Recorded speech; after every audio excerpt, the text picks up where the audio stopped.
Bonjour à tous, une nouvelle vidéo pour vous parler des destinataires de factures. Vous allez souvent rencontrer le cas, les parents parfois vont vous demander de facturer non pas au nom de l'enfant mais plutôt en leur nom. C'est pas toujours facile à comprendre au démarrage, c'est pour ça que je vous fais cette petite vidéo. Je vais vous prendre le cas de mon patient Marie-Jo pour lequel j'ai bien un rendez-vous à facturer. Ici, donc, je vais aller jusqu'à la création du brouillon de facture pour inciter le logiciel à m'amener vers cette zone de paramétrage du brouillon sur laquelle je vais pouvoir vraiment modifier le destinataire de facture. Ça peut prendre un peu de temps au démarrage, mais gardez bien à l'esprit que tout ce que vous allez faire au démarrage va très vite être rentabilisé par la suite.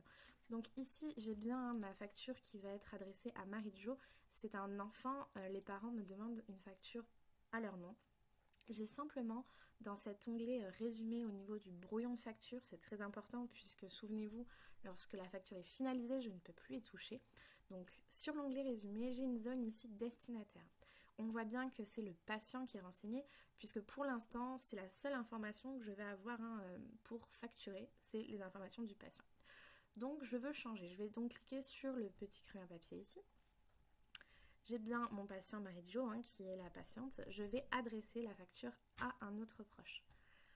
Ici, dans la fiche donc, de Marie-Jo, j'avais au préalable renseigné un proche, la maman Coralie, qui va être la destinataire de facture. Si par cas je souhaite adresser la facture plutôt au papa, je vais très bien pouvoir ajouter un nouveau proche et créer vraiment le contact proche à partir d'ici dans la fiche du patient. On va garder donc la maman pour cette fois-ci. Parenthèse, vous voyez ici, vous pouvez aussi choisir de facturer plutôt à un contact professionnel ou à un contact moral.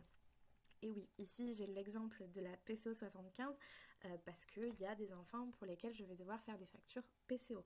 Donc tout ce que je vous montre ici, ça marche aussi bien pour adresser une facture plutôt à des parents qu'à un organisme externe type PCO.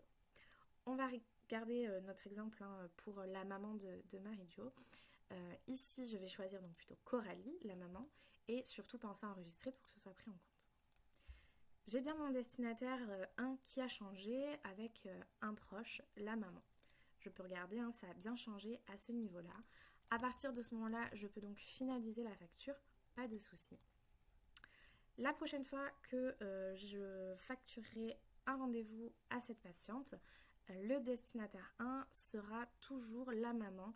Le logiciel est assez bien fait pour ça, il va garder en mémoire ces informations que vous allez modifier au moins une fois.